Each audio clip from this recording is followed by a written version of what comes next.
Okay, sir. I'll continue, sir, please. Okay. Yes, sir. Yes. Sir, please give the 1 second. I'm muting. mic, sir. Yeah, I am muted, sir. Sir, good morning, my dear participants and eminent personalities. Today, I'll be focusing on capacity building of teachers with the philosophical, sociological, and psychological perspectives. So, in present generation, these three parameters are the playing key role. One is the philosophical, sociological, the psychological, and also I'll be trying to link with our national education policy. Already our national education policy has been introduced a new scheme of system from the next academic year. So I'll be trying to build a link between present scenario and future education system. So the first one is that focus on how to think, not what to think. So this is very much important in the present scenario. So what we are doing right now, as in the traditional system, so we are focusing much on scoring or maybe grading system.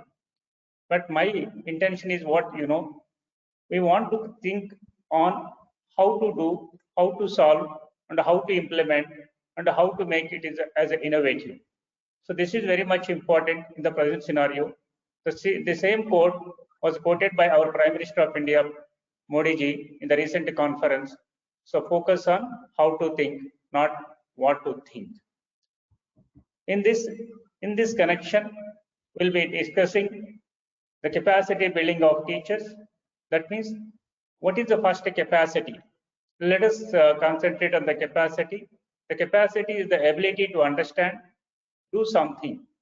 Capacity means the ability to understand and do something. So without understanding, I should not able to do it. So that first the student or a teacher must understand then you should able to concentrate on doing the things. And building, what is the building? Building is an increase in the amount of something in a over period of time. So this is very much important. The building is what? To increase something. Something. That something means in over a period of time. Maybe 1 year or 2 years or 3 years.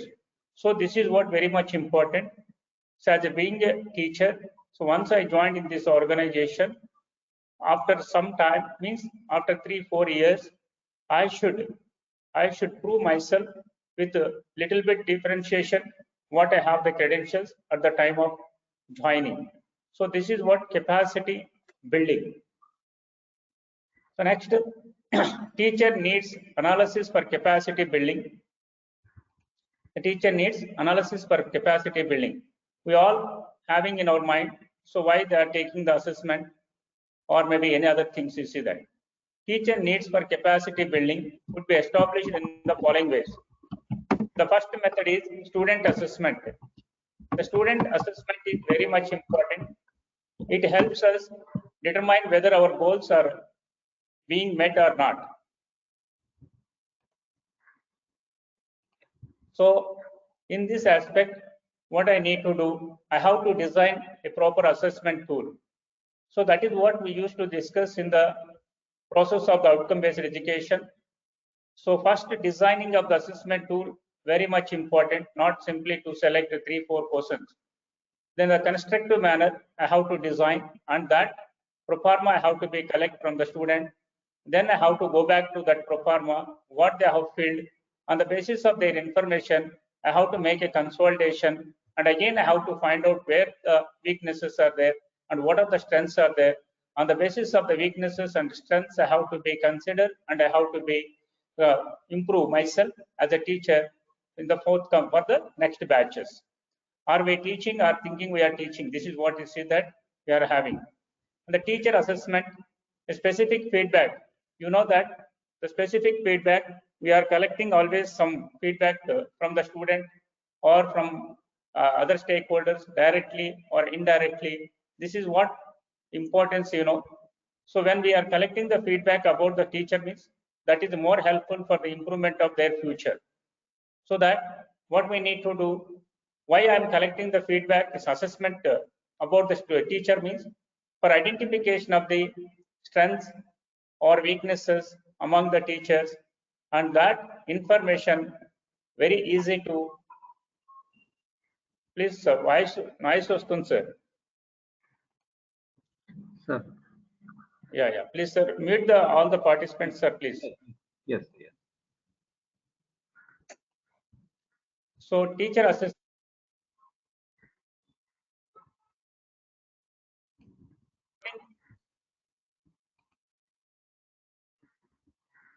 So, we need to collect the feedback about a teacher directly or indirectly. Based on that feedback information, I can identify common strengths or weaknesses among teachers. So based on this information, there is a possibility for the improvement. How it is possible for the improvement? So where they are weak, so then immediately I have to be identify these many number of faculty members are weak in these domains. So maybe if the number is more, then why not to organize a workshop or conference or maybe tutorial sessions in our college itself. If the number is very small, then where the opportunity is there, we need to recommend such a teacher for those workshop or maybe conference or tutorial sessions or any other kind of activity. So that is the purpose mainly for assessment of the teacher. And background questionnaires along with the teacher assessment information can be collected through the background questionnaire. So this is what you see that sometimes the management or maybe administration department, they may be give the certain questionnaires to the third party or maybe second party people. They may be extracting the information about a teacher. That could be more helpful for enhancement of the college strength. And focus group meetings. So the next one is focus group meetings. So group meetings means we used to conduct the teachers meeting or students meeting, parents meeting, management meeting. In those meetings, we can extract the maximum information about the teaching learning. So that is what information we can use it for the enhancement of the teaching ability. So how can I extract means? You know that I think as a part of the outcome-based education, we are circulating the survey forms. What about survey forms or maybe feedback forms? So what is the importance of that? Or maybe you can interact with the group people directly or indirectly, whichever it is possible that you select. And visioning exercises. So this is what you see that every faculty must know the vision and mission. So what is the importance of the vision and mission? So without knowing the vision and mission, if he is working, then he could not able to survive in that organization as per my analysis. How he will not be survive, that means, so as per the management vision, he has to be adapt certain things and certain mechanisms. By that, he could improve and he can sustain as a member in that organization. So vision is nothing but where we will be after 20 years. So that is what we must know that. So with respect to that, as a faculty, I must work. And mission is what you see that mission is like a ladder. So that will be more helpful for the reaching to the vision. So that every faculty must know the vision and mission. With respect to that, they have to be work. And classroom observations. You see that sometimes the principal might be visiting the classrooms, how the teacher is performing the session. That is what purpose to visit the classroom. So to understand the interactions between the teacher and the class, you see that. And also the administration must watch about the class environment. And what is the tone is set at the beginning of the class. The administrator must observe the tone is set at the beginning of the class, and class management and lesson planning, any specific teacher or assignments, such other factors. So all these we need to observe. So that could be once I observe, so by I can find the certain weaknesses and strengths. By that I can suggest to the respective teacher, and the teacher can improve himself by attending the workshops or by attending the online courses or any other extra things. So this is what classroom observations. This is what there in the olden days, but in the present days, I think maybe it is very little. So that my suggestion is, as administrator, you want to visit all the classrooms. Capacity building of teachers, implications for educational development. Capacity building has a significant impact on the teachers. So this is very important on the teachers. So whatever the success is there in the institution, that is because of the teachers only. We know that the teachers are the pillars of the institution. This is what the common statement we are using. So that the more and the knowledge the teacher has, the higher the levels of activities. Certain examples I am providing here. Capacity building of teachers, that could be implication for the education development means. One is a control. The control is what you see that governance. So the governance is very much important. When the governance system is not the proper governance, then that system may or may not be effectively followed. Authority. So I should feel as an authority and oversight functions also. This is what. And next one is planning and design. So as a teacher, I must have the planning.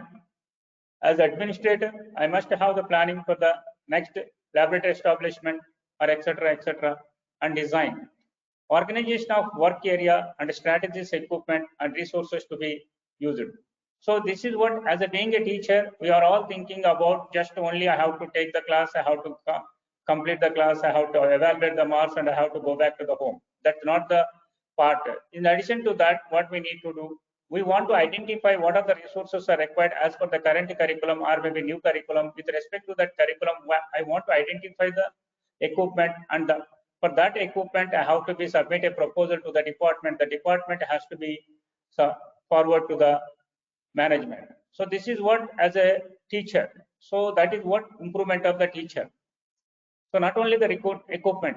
In addition to that, whatever the facilities are required, you need to suggest to the HOD, and then they may be forward to the higher authority. Implementation, execution of the work plans. So whatever the plan and design you have provided, you have to be implemented. Implemented means follow-up action is very much important until reaching the goal. And then evaluation, assessment of the work process and the outcomes. You see, assessment of the evaluation process means, suppose I have been conducted one class and I have been conducted as an exam that has to be evaluated. On the basis of that evaluation, I have to be compared with outcomes, whether the students have been reached to the what outcomes have been decided at the initial stage of the class. So that is not matching, then what should I do? I have to go for the reconducting of the, what about the special sessions or any other things. Based on that, there is a scope for the improvement. This kind of environment. Capacity building of teachers as a strategy in designing the gap in educational system. So let us see here is, we are very familiar about the curriculum and instruction. So curriculum and instruction, you see that focus on building teachers where have to be focused much knowledge, skill and values also very much important. So the curriculum is integration of knowledge, skill and attitude. So and serves as essential strategy for bridging the gap in educational system. So how to improve the capacity of the teacher? That means, suppose is working in an organization, that means in-service teacher. So I can say is a in-service teacher. In-service teacher and capacity building teachers programs on a curriculum and pedagogy should be geared towards. So this is what you see, that how to improve the capacity of the teachers who are working presently in our organization.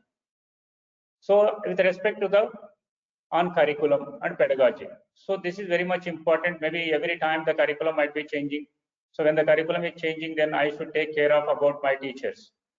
So using local material to support teaching. So whatever the material I do have availability, the local, and then I have to be support for the teaching.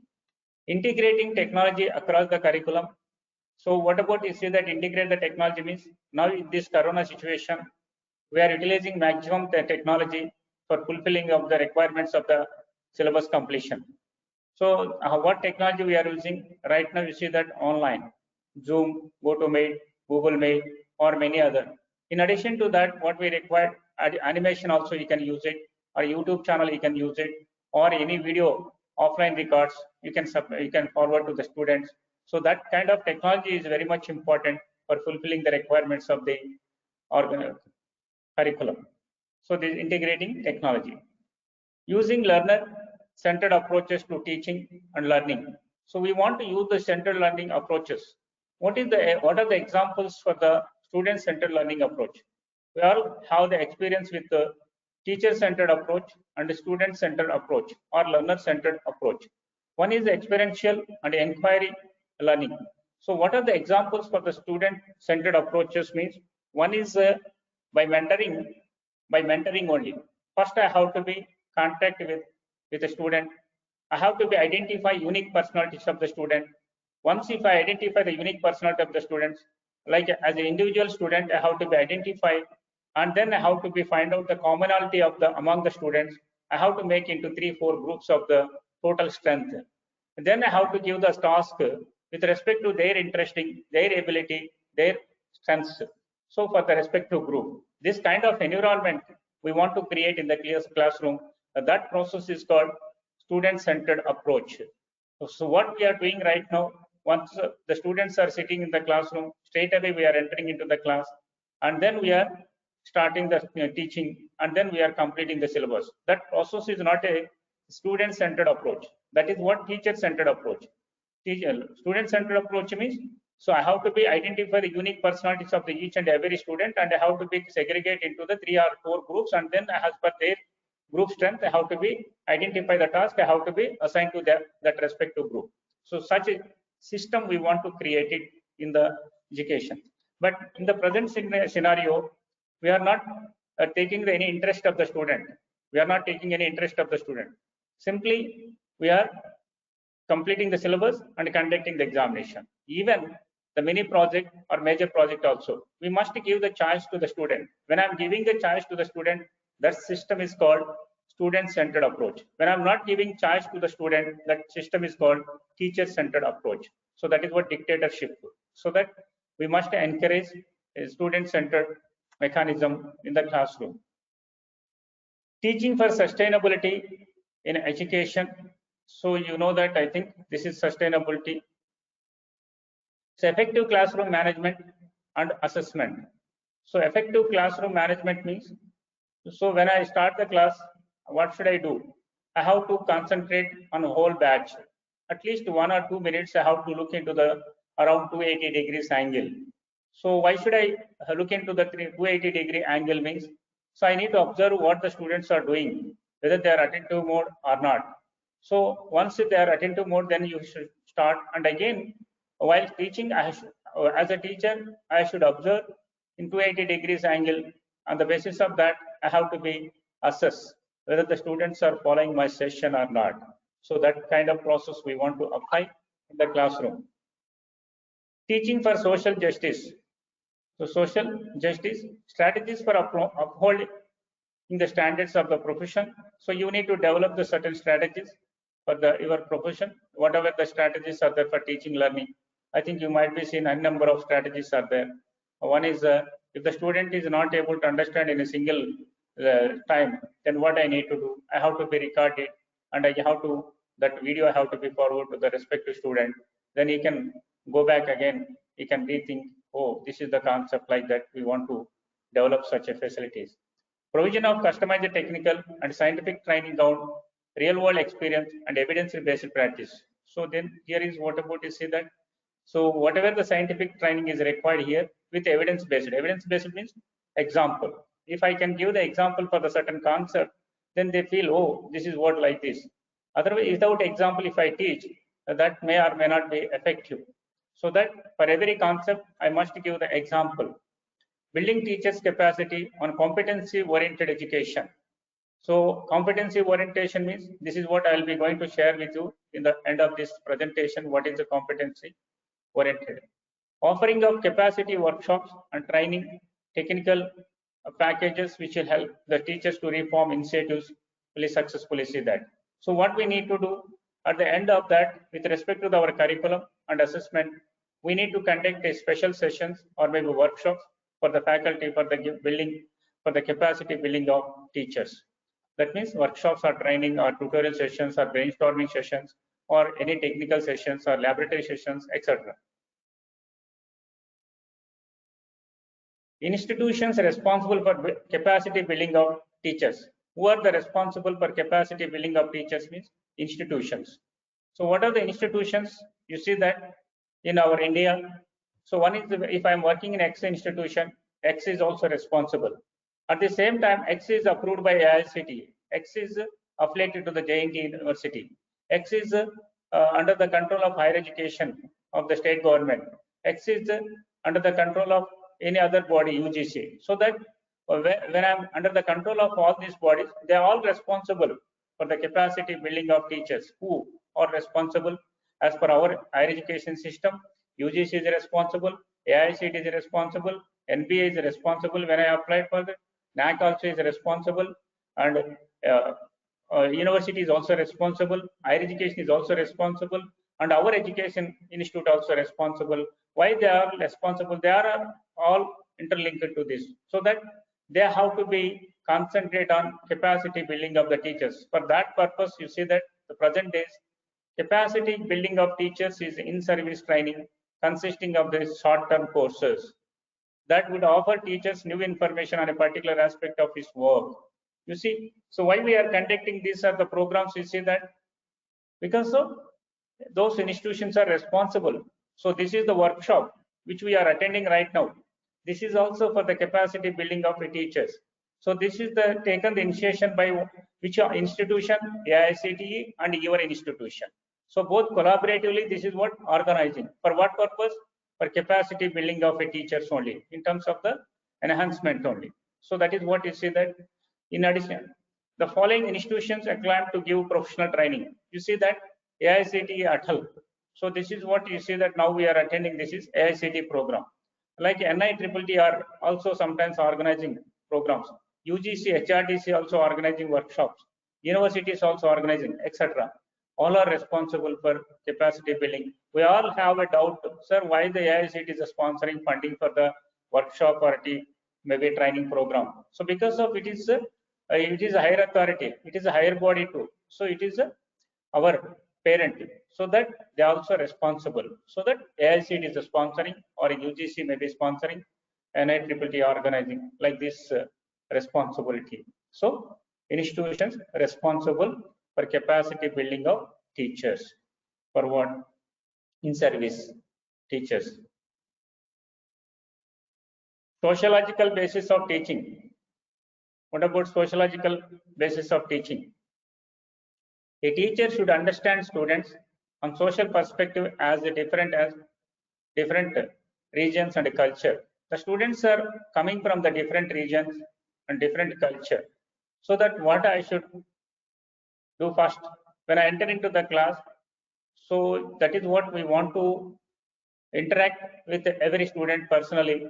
By interacting with every student, I can gain little information, whether they are the rural background or whether they are urban background or maybe remotely located background. So this is the information I can get. Once if I get that information, when I teach, while teaching, I have to be inculcate such a culture. Sometimes that could be more easy to inject into the student mindset. So for that purpose, I have to do the mentorship. Teachers should put extra efforts to educate students separately who are coming from the rural background or village background. So that what I want to do, I have to be identify the rural background students and village or urban background students, or I have to identify the Telugu medium or maybe regional language background and maybe English language. So like this, we have to be segregate. We have to make it two groups. So I have to be convinced with respect to their understanding level sometimes. So that I have to be put extra effort. So if the students are coming from the rural background, I have to identify, I have to take the extra class after beyond the working hours. So this is what the sociological basis of teaching. It would be good if a teacher acts like a mentor to them and guide them on how to improve the communication skills, or as most of these children may not feel free to speak. So this is what we observed in the classroom. Majority of the students are not feel to speak, not feel free to speak. So this is what we observed. What is the reason? Because of they may be having in their mindset, I have come from the rural background. If I speak, whether they may receive positive or not, if I speak, whether it is right or wrong, So this is what they have in their mindset. So what we need to do, we have to be remove that kind of fearness. So how to remove that kind of fearness? By mentoring system, and by grouping the students. So this is what one of the mechanism. The teacher's interaction with the students will have a great impact on them. तो वहां से आओ। हाँ तो आप ये लेके चलो कि 4 बज रही होगी शाम की। इस समय Please mute yourself. One second. सुबह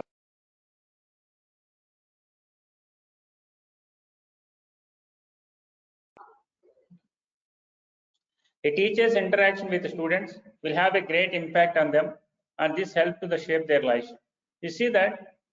So now in the present education system, what it is happening, just we are teaching and coming back. So please, all of us has to be focused on individual student. You talk with 2-3 minutes, they feel comfortably, they feel little happy. By that they can easy to interact with the teacher. So this kind of environment is very much important in the present scenario.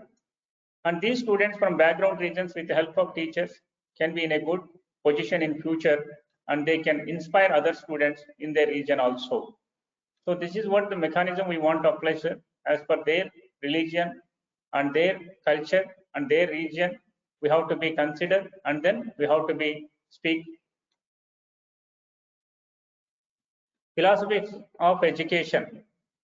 I think we are all very familiar about these philosophies of education: federalism, essentialism, progressivism, social reconstructionism. So federalism suggests that nature, and including nature, is a constant. Just I'll give examples for each and every key term. Okay. And essentialism is emphasizes a critical knowledge and skills that all students should know. This is what essentialism is: to understand the concept and able to apply the concept for the respective situation. That is what essentialism. And progressivism focuses on real world problem solving and individual development. Whatever I have a skill, that skill I have to be applied when the situation occurs, when the problem occurs in the real time. For that I have to be able to apply it. And social reconstruction. So what we need to do, social reconstruction means in the society, what are the things are going on, I have to be identified, and for that problem, is there any solution from my side? I have to be developed as a product. That product I have to be released in the society. So that kind of skill set is required as per the philosophies of education. But now what we are doing in the classroom, just we are focusing on the syllabus copy and textbook, and we are completing the syllabus and conducting the examination. So that is not the important. So what we need to do, if I am teaching one concept, the same concept, is there any possibility to apply for the real time situation? Real time situation means if I have to visit the location, there I have to be observed, and then I have to be evaluate, and then I have to be identify what are the issues are there for that issue, which is the right method. So that is what I want to identify, which I studied in my education. So this kind of gap still it is there. So that gap we have to be fulfill it by the help of these 3 mechanisms. Classroom applications of educational philosophy. You all know this philosophy. There are 4. I think you know that already: federalism, essentialism, progressivism, social reconstruction. You know, every education has a goal, and once education is having the goal, every program has the curriculum. And if I want to complete the curriculum, that means teaching methods, learning environment, and the last one is assessment. So these are the basic parameters in every educational institution. What are the basic parameters means? Program educational objectives or maybe goal, and then curriculum, teaching methods, learning environment, assessment tools. Assessment tools may be vary program to program. The federalism, you see that what is the education goal is first one: train the intellectual people, train the intellect. And the curriculum is what you see that focus on enduring ideas. So parallelism is just we are focusing on the ideas, and teaching methods is we are giving the lecture, and at the end of the session I want to question the students, and I have to be establish the discussion forum. By these three, I think there could be possibility to get the knowledge about how to think, not what to think. Learning environment, high structure, strong focus on academic work, and assessment is conducting the examination, other things we need to do it. So coming to the essentialism, acquire the basic skills needed to function in today's world. So the parallelism is just only train the intellect board. Essentialism is acquire the basic skills needed to function in today's world. The curriculum is essential knowledge and basic skills I can gain. And teaching methods is for what? Lecture, questioning, practice, and feedback. So earlier you see that here we don't have any feedback, but here you see that essentialism means what? Lecturing, questioning, laboratories, and feedback. You see, we might be know that several courses are there in India. Certain courses without practices also they are getting the degree. That is what BA Arts, certain things are there, courses are there. But BTech engineering must be essentialism, practice. And learning environment, strong focus on essential knowledge and skills. So this is what assessment environment. Assessment is frequently to conduct the examination and to conduct the quizzes, to conduct the laboratory sessions, and again you take the feedback. On the basis of the feedback, there could be possibility for the enhancement. Progressivism, develop problem solving, decision making, and other life skills. So progressivism means I have a problem solving skills. At the same time, what I want to do, I should able to take a decision in a proper way where the situation occurs, and other life skills also very much important. So not only study. The curriculum is practice in a problem solving and other life skills. So the teaching methods means emphasizes applications in the problem based learning. So you see that the engineering program must be required this kind of environment. What emphasizes applications in problem based learning, cooperative learning, and guided discovery. So this is what we want to introduce in the education system. You see, when I visited the higher institutions or maybe US institutions, I have interaction with US professors.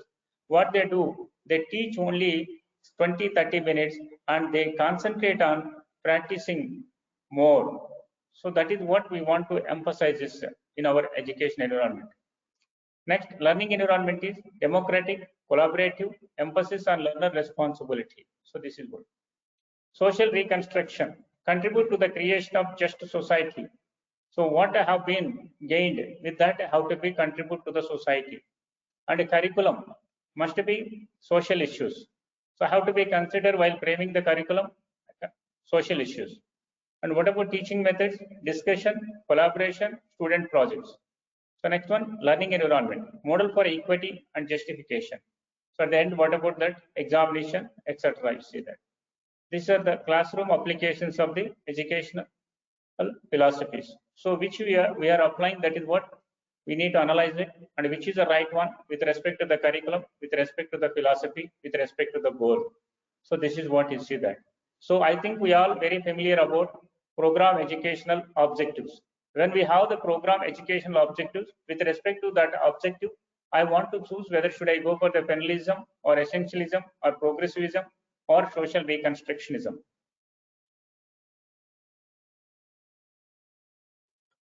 So now, so by going to, I think all these mechanisms, I am concluding with the key principles. As per literature, I'm deciding these are the key principles for as a successful teacher in the educational institution. What are the key principles? Let us will discuss. So and also have gone through the NGP, means National Education Policy, and Traditional Education Policy. With respect to that two policies, finally I am concluding these are the key principles as a successful teacher or key principles of New Education Policy 2020. Okay, as a teacher we must consider these are the principles. First principle is diversity and local context in all curriculum and pedagogical and policies. See that diversity means respecting individual differences. So individual differences, I must give the respect. That means the student may be having his own view, his own vision. So I should consider, I should encourage in his direction. Local context also have to be considered. The second principle is equity and inclusion. So equity means I must give the equal access to creating equal access to opportunity. Is equal access to the opportunity. So maybe the people are coming from different regions.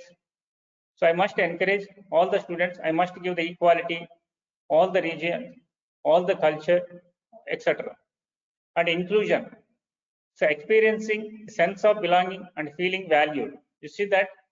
So when certain point has been raised by the stakeholder, that is what I have to be sense it, evaluate it, and I must give the respect to that, and then I should consider with respect to the certain modifications if you doesn't like it. And the third principle is community participation. So this is what community participation, very weak in the present education system. Why it is very, I think you know that NSS conducting certain activities, we all thinking that is the responsibility of the NSS, but not NSS responsibility. As a teacher, we must involve in those activities. Why we should involve in those activities means, so when we are not having any experience with the community participation, then what I'm teaching, that where I should use it in a future, that could be missing. So that once if I visit the nearest places like agriculture sector or rural people or below backward class area or remote location, if I visit those locations, there I can find certain issues. Based on those issues, then I can analyze, I can evaluate, I can take a decision which I studied in my course, that shall I apply or not for that situation. Like that, student has to think. So that is what the statement have been quoted in the initially. What the core statement, how to think, not what to think. So that could be possible only by interacting with the communities only. So I must encourage the students to visit the nearest places wherever possible, agriculture sector or maybe below poverty sector or maybe any remote locations or maybe any drainage places. If they visit, they can think, oh, this is the problem is there. So for this problem, what is the solution? What I studied, is there any solution in which I studied that I can identify, I can apply for that problem? Okay, this is what missing in the present scenario. So and also, so when we are preparing the curriculum, so in the curriculum also we must include one course, that is what society or maybe community participation activities, community participation activities. So this is what. And one more example I'll give. Suppose mechanical students, so I think they might be studying n number of techniques, but they doesn't have idea where should I apply. So that the mechanical students must visit agriculture sector. Once they visit the agriculture sector areas, and there they can see how the things are going on, and they can think, oh, for this shall I able to develop a certain kind of machine for easiest way. So such a ability they can get. So that we must bring them and go to the computer science students. Computer science students. Suppose computer science students, they want to think how they can think. So what we need to do, we want to bring the computer science students where the drainages leakages are there, where the drinking water leakages are there. We want to bring them and to show them, oh, this is the problem is there. Is there any solution for finding of this? Because of now we see that the corona and COVID, what is the reason we are not finding that basic reason? The basic reason is So maybe the drainage system, maybe leakages are there, the drinking water leakages are there, the surrounding areas may be not maintained properly. These are the problems are there. For these problems, who can find the solution? The computer science people or electronics people. So that they must visit the rural, maybe certain places, and they can think what they studied, that they can use it for the making of the better society. Okay, so we need to. And technology, use of technology in teaching and learning. So you see now in this corona situation, now we are using this technology.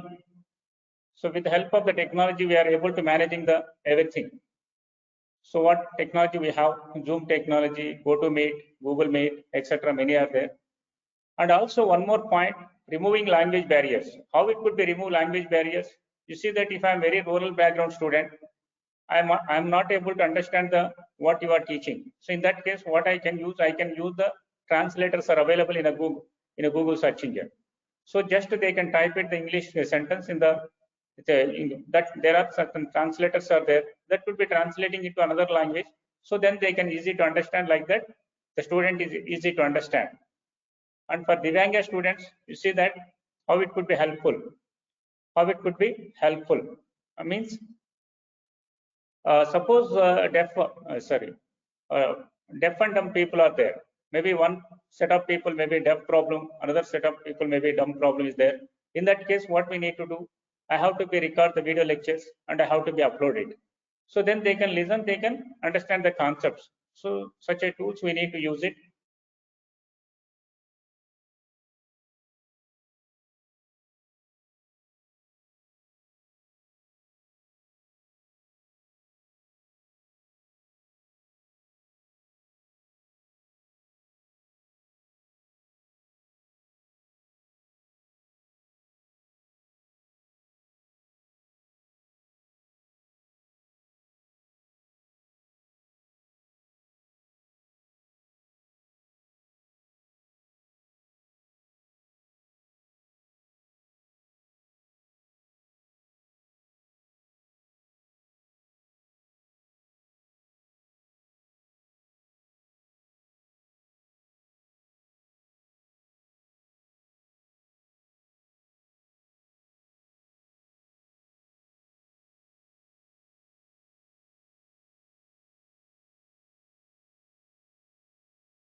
Sir, good morning, sir. Hello. Sir, good morning, sir. Hello. Sir, I think due to the network problem, it was disconnected. So now again I re-entered. Yes, sir. Please, sir, permit me to share my screen, sir. Okay, sir, one second. Yes, sir, I made you as presented. Okay, sir.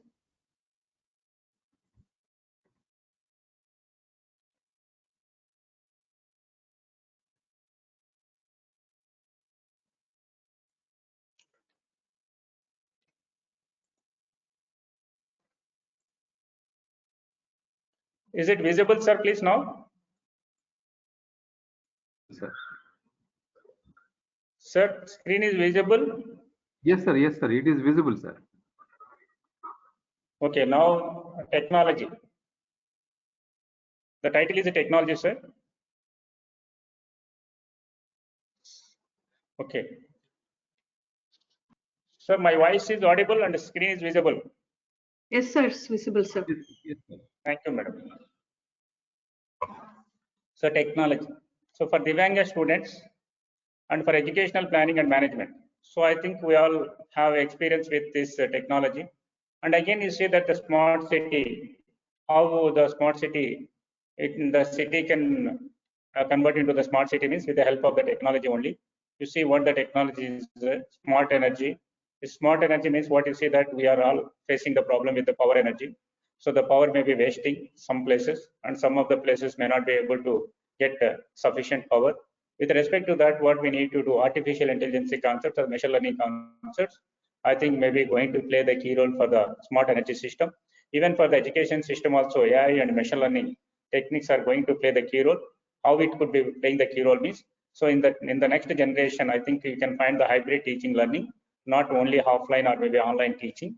That means what whoever is interested, they can attend the classes. Otherwise, they cannot attend the classes from their home only. That kind of environment they are creating in the US and UK, so that India also has to be focused in that direction. Otherwise, it would be very difficult to sustain in the future. No doubt about it. Maybe in future, maybe they are going to create three different kinds of degrees. One is online degree, other one is offline degree, third one is a hybrid degree. So like that, I think maybe going to introduce by the government of India or maybe US already which was started. So like that. And also IoT concepts also very helping for the community development. Means how it could be helping for the community development means. So that is what I have given already one example, drainage system. So where the drainage cases are there, through the help of the IoT concept, we can, if I can find out, so then immediately I can correct from my home only. I need not visit that location where the problem occurs, such a system. And a smart home system also, you see the technology, whatever the technology we are learning, that is what I have to be used for the smart home system.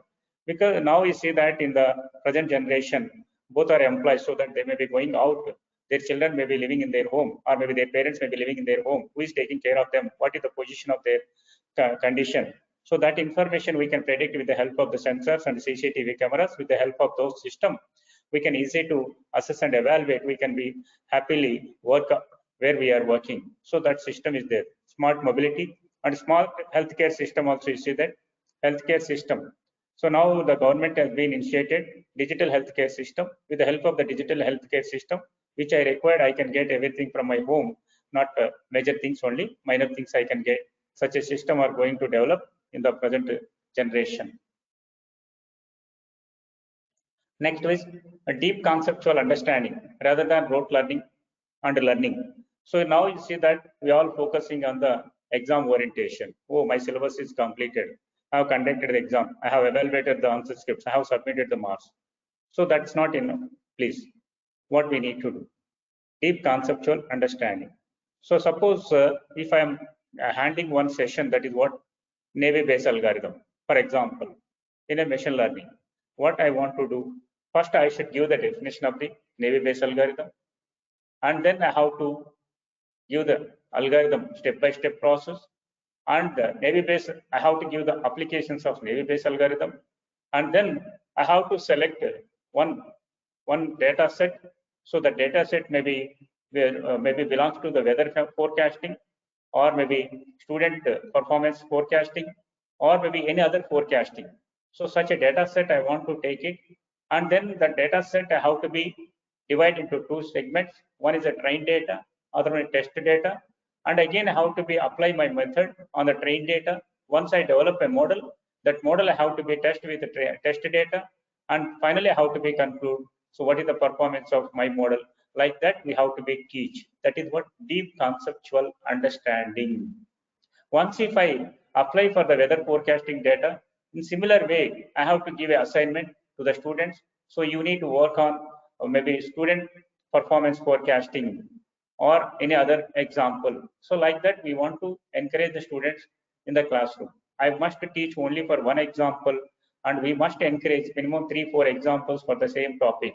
So such a kind of environment we want to create. And what is the meaning of this deep conceptual understanding means? So what I have studied in the 3 years or maybe 4 years degree, so that means knowledge and skill. So once I go out, somewhere some problem occurred. For that problem, what I want to do, I have to be identify which is the more relevant method to this problem. Such correlation mechanism is very much important. You see, the students are not able to correlate the things, so which they studied, that they are unable to map to the real world situations. So let us see one example. Suppose if I want to go for the tour, I have I have in my mind 20 locations. Maybe in 20 days I want to visit. So even I studied the computer science, then even though as being a computer science student, I may be approaching the travel wala. Sir, which is the best route to visit all the locations? That's not the right place. So what we need to do, which we studied in the our degree, that is what we might be studied the traveling salesperson problem. So why don't you apply the traveling salesperson problem for visiting of 20 locations as a tour? So that is what we need to do it. That is what real world example. Like we try to apply for our own situations also, not only for the client situation. Next, unique capabilities. Unique capabilities. So what we need to do, we must interact with each and every student. Why should I interact with each and every student as a mentor? Means the unique personality. So that why by interacting with them, what I have to do, identifying them in each student. What I have to be identify their strengths, weaknesses, their vision, their strengths, weaknesses, and their vision. So based on that, I have to be guide them, not simply to dictate them. So that is the purpose of the mentorship. So mentorship, you see that once I take a mentorship of one student, I should carry until end of the course also. So then there is a possibility of the improvement. Suppose in the first year, first sem, myself is a mentor. In the second year, second sem, second person is a mentorship. Third person like keep on changing the mentors, then it could be very difficult to carry the information. So that is what we want to consider once we assign this particular student to the particular teacher. At least he has to be mentor, should be as a mentor minimum 2-3 years or 2 years. Then there is a possibility for the improvement. Okay, so unique capabilities. Key principles: critical thinking and creativity to encourage logical reasoning, making, and innovation. So in the classroom, what we need to do, we want to encourage the critical environment, means critical reasoning environment. How can I encourage that? Means you see that once if I take a problem, what should I do? I should start with remembering skill. That is what you know, that cognitive skills. One is remembering, understanding, applying, analyzing, evaluation, creative. So how many of us concentrating on these parameters while teaching? So that we must consider these are the parameters once I start the topic. So should I start with remembering or should I start with the creativity? So this is what we want to decide it first. Once if I start with remembering, then what I want to do, that keyword, the definition I want to remember. Then understanding, the definition I have to teach, and then immediately I have to ask them, the students. So please all of you rewrite the definition with your own connectors. So that is what real understanding, that is what interpretation. So not to write as it is. So whatever the definition is there. So sometimes the definition also maybe with the keywords I can rewrite it without changing the meaning, without changing the original meaning. So like you see that we want to develop such a skill, understanding skill. Once they understood the definition, then they can concentrate on the application. So where we can apply this is what. So that is what application knowledge. Once they apply the same concept, they want to apply for different domains. The same concept they want to apply for different domains, which I have given earlier one example, Navy-based algorithm. Navy-based algorithm I can apply for the weather forecasting and student performance and other parameters also. Okay, like they want to apply it. Once they apply, then they have to be compared, means analyze. This method is suitable for the X domain or Y domain by comparing that. So then they have to take the decision, that is what evaluation. So like that, the student has to think. So such an environment we want to create in the classroom. What environment? One is remembering skill set, understanding skill set, application skill set, analyzing skill set, evaluation. Once they have it, these are the 5 skills, then they can think innovatively.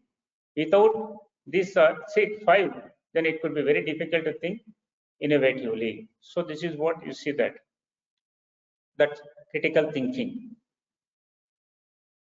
The creative thinking is a way of looking at a problems or a situations. So when the situation occurred, immediately you should able to think, oh, which I studied, that is there any solution for this problem? Like he has to be try to correlate. If not available anything which they studied or which he studied, in that case, he has to go for the trial and error method. Trial and error method. So when I should not able to find any solution for the present situation, immediately with my knowledge, I have to be develop hypothesis with the trial and error method. Then I have to apply. If successfully completed, then I can convert it into the method. That is what creative thinking. And continuous review is very much important. Continuous review based on sustained research and regular assessment by educational experts. So continuous review is important on every teacher. So now you see that the nature of the competency is what? It consisting of knowledge, skills, attitudes. All together we will be considering as a competency. So this is very much important in the present scenario. Okay, so why we want to understand the competency and outcomes means, first we want to identify the competencies and then we try to extract the outcomes from the competencies.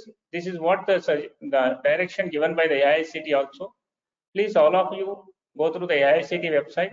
In AICT website already they have been uploaded one document that is called examination reforms. In that examination reforms, so they have been discussed about how to prepare the question paper. For the question paper preparation, I think these are the basic requirements. One is competency.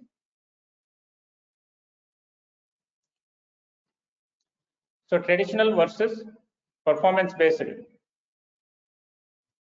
Traditional versus performance-based education.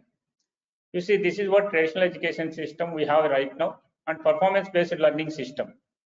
So I can say sometimes performance-based learning system is called outcome-based learning system also, more or less similar. So in the traditional education system, movement based on time. You see, when we go through the syllabus, maybe 60 hours are required.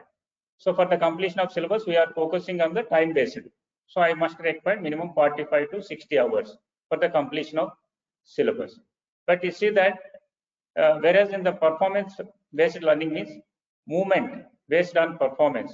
So once the student is maybe having the basic information in the first unit, then we need to move to the next. Then you could able to easy to understand the next part.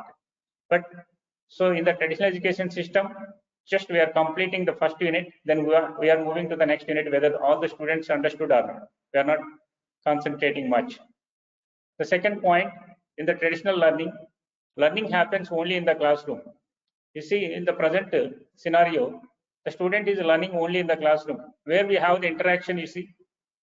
So we need to interact with the students wherever possible, even in the canteen, even in the ground, even in the special room, even in the library, even in the laboratory. Like we have to be conduct a special activity programs. Such kind of environment is not there in the traditional education system. So that is what we want to very much important. Learning takes place anywhere, anytime, anywhere, anytime. So how it is possible means in the present scenario, you see that we have a communication, we have a technology. With the help of the technology, we can organize a meeting from anywhere and any time also. So that is what performance-based system. So this is what. So why should I order to the student, you come and submit your assignment in my office? That's not the correct. That is what traditional system. What I need to do, I want to create a one Google form or maybe any one kind of platform the students has to submit their assignment or any activity through the technology. And here it is driven by textbooks. Okay, driven by the textbooks. Whatever the syllabus is there, we are focusing on that syllabus only. But whereas in the performance-based learning, driven by needs of learners. So what we need to do, learner interest also very much important. So maybe some of the learners may be very much interested in hardware. Few set of learners may be very much interested in software, and other learners may be very much interested in business management. So with respect to their need, we want to train them. Next, in the traditional education, teacher-centered decision making. So teacher-centered decision making. So this is what syllabus I have complete. The principal also focus on the principal teacher, so whether syllabus completed or not. Learner-centered decision making. That means as per their interest, they can start their process. In the traditional education system, focus on learning basic skills in different subject areas. So this is what focus on critical thinking. Performance-based means focus on critical thinking and problem-solving skills across the content areas. The student has to be focused on the solving skills, and also he should be able to develop a model for the particular situation. Such things are required. But here is what just we are giving the skills with respect to the subjects only. In the curriculum, maybe there are 60 subjects are there. Just we are considering the subjects. Please, what we need to do as per the outcome-based education, we must encourage them what they studied, that they have to apply for solving issues which we identified in the society. That is possible only community participation only. In the traditional education system, teacher is the only judge of quality student work. You see, so you see every student is evaluating by teacher only. You see external examination judged by the teacher, internal examination judged by the teacher. The entire record is judged by the teacher only. So with the teacher, how it is possible to, so that what we need to do, self, peers, teachers, administrators, other stakeholders, judge student work is required. So all this how it is possible, so that what we need to do, we want to conduct a special group discussions, or we want to conduct activity based learning, we want to conduct peer group learning, we want to conduct a project expo, we want to conduct a hackathon. Like by that also we want to give the little priority. So for that also we must give the weightage in the mark sheet. Then they can focus on these dimensions. Otherwise, it could be very difficult. And in traditional education system, prepares learners for industrial age jobs only. So just they are focusing on the industrial age jobs. Prepares learners for 21st century jobs. Okay. So this is what we must train them in different dimensions. So traditional education system, let us look into this. I think this is very much important for the faculty who are involving in the curriculum design. In the present scenario, what we are doing, first we are preparing the curriculum, then trying to identifying the educational objectives and developing the assessment mechanisms. But as per the CBE model, competency-based education model, what we need to do, how to frame the curriculum. Look into this diagram, please. First, we want to identify the needs of the society. So without community participation, how it could be possible to identify the needs of the society? So that we must encourage that. First, identify the needs of society. Needs of society means in India. So India facing what are the problems? With respect to that, I want to develop the competencies and outcomes. Once I have the competencies and outcomes, with respect to this, I have to frame the curriculum. And then with respect to the competence and outcome based, I have to develop the assessment. So this is what very much important, please. So all of you, please once again concentrate on this slide. So how to frame the curriculum means, first identify the needs of society. Identify the needs of society. So how can I identify the needs of society? This could be possible by interacting different stakeholders. By interacting different stakeholders. Different stakeholders means parents, Next, employees and nearby locations. I want to visit nearby locations. What are the problems they are facing? On the basis of that information, I have to be consolidated. That consolidation information, I want to convert into the different competencies with outcomes. Once I have a competencies and outcomes, based on this, I have to develop the curriculum, and based on the requirement of the society, I want to design the assessment tool. I want to design the assessment tool. You see, what we are doing, we are conducting external exam and internal exam. It's okay, well and good. At the end of the course, we may be giving one task, that is what, major project or mini project. Then where they are learning, the solutions for the society need. That is what missing. So please, we must focus on this. Competency based education or outcome based education, more or less similar. Okay. You see, so the capacity building of a teacher, these are the basic parameters. You see that e-teacher, you must become a e-teacher. Okay. By the e-teacher also electronic teacher, you can, yes, you can assess yourself, you can evaluate, and you can improve. And video teacher observation. Okay. By video teacher also, student interviews also. By student interviews also, you can enhance yourself. And by attending the curriculum workshops, so whatever the workshop you are attending, by that you can gain certain knowledge. Subject workshops and classroom observation. So by observing the student also, you can gain certain knowledge, no doubt about it. Teacher effectiveness enhancement program. So academic enrichment program. Vision exercise, vision and mission. Exposure to international best practices. Capacity building workshops. Focus group meetings. Teacher assessment. Student assessment.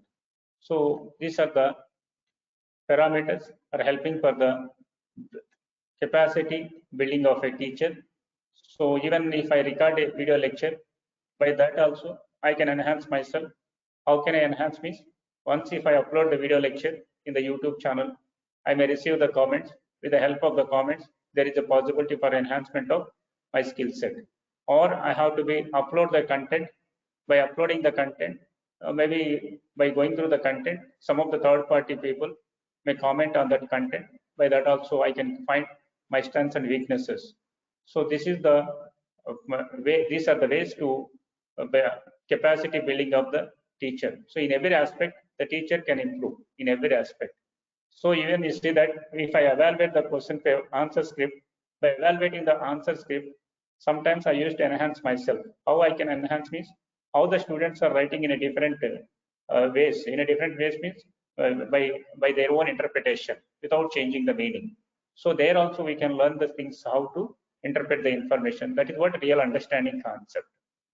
Maybe if I evaluate, explain the concept of X. So if I evaluate 30 answer scripts, by evaluating 30 answer scripts, or maybe first student maybe taken one example, X example, second student maybe Y example.